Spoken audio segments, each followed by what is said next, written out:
प्यारे देशवासियों, नमस्कार। अब राजनीतिक दल मैदान में आ गए हैं 5 राज्यों के विधानसभा चुनाव के लिए और अपने अपने घोषणा पत्र इन्होंने जारी करने शुरू कर दिए हैं। लेकिन ज़्यादातर जो भी इनकी भाषण हो रहे हैं, जो भी इनकी रैलियां हो रही हैं, उसमें एक दूसरे के ऊपर आरोप प्रत्यारोप लगाए जा रहे हैं। उन्होंने 50 साल में ये किया, उसने 70 में ये किया, उसने 20 साल में ये किया, उसने 10, केवल यही चल रहा है। ये बताने के लिए तैयार नहीं हैं कि इनके अंदर ये कमियां रही हैं और हम ये करेंगे, हम ये काम करने जा रहे हैं। अपना वो कोई नहीं बता रहा है, क्योंकि रोड मैप किसी के पास है ही नहीं, इच्छा शक्ति किसी के पास है नहीं, और ख़ास करके गरीब मजदूर और किसान के लिए इनके पास कुछ नहीं है, जवान के लिए इनके पास कुछ नहीं है। ये केवल ढकोसले कर रहे हैं, केवल भाषणबाजी कर रहे हैं। मैं पूरे देशवासियों से अपील करता हूँ, ये जंग लग चुकी राजनीति को हमें उखाड़ना होगा।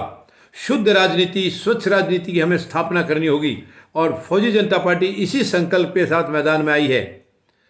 फौजी जनता पार्टी भ्रष्टाचार मुक्त भारत बनाना चाहेगी, स्वच्छ भारत बनाना चाहेगी। आपके सहयोग से मैं आपसे निवेदन करता हूं, आप सब फौजी जनता पार्टी का हिस्सा बने और आने वाले 5 राज्यों से हम स्वच्छ भारत की शुरुआत करेंगे, शुद्ध भारत की शुरुआत करेंगे।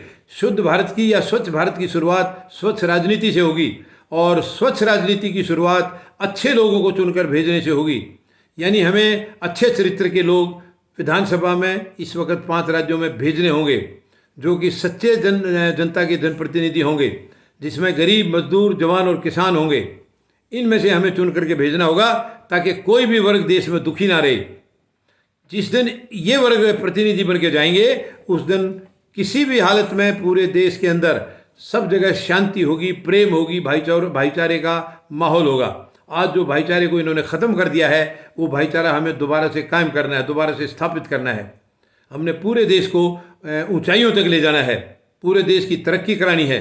ये शुद्ध राजनीति से ही हो सकता है, स्वच्छ राजनीति से ही हो सकता है।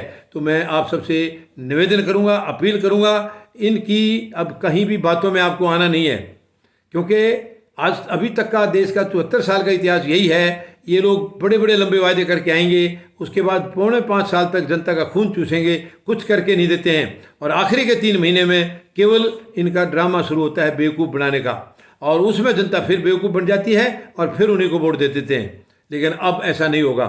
अब जनता बार बार ठोकर खा के समझदार हो गई है। जनता अब समझ गई है कि इन लोगों का क्या धंधा है, क्या ड्रामा है, इनकी क्या सोच है। तो अब ऐसा बिल्कुल नहीं चलेगा। अब हर हालत में फौजी जनता पार्टी ये ठान चुकी है कि हमें ये जंग लगी हुई राजनीति को ख़त्म करना है, स्वच्छ राजनीति की शुरुआत करनी है अब देश में, ताकि सभी वर्गों का भला हो, सभी वर्गों का कल्याण हो और सबके दुख सुख का ध्यान रखा जाए, और हम भारत को इसी तरीके से विश्व शक्ति बनाएंगे। धन्यवाद। जय जवान, जय किसान, जय हिंद।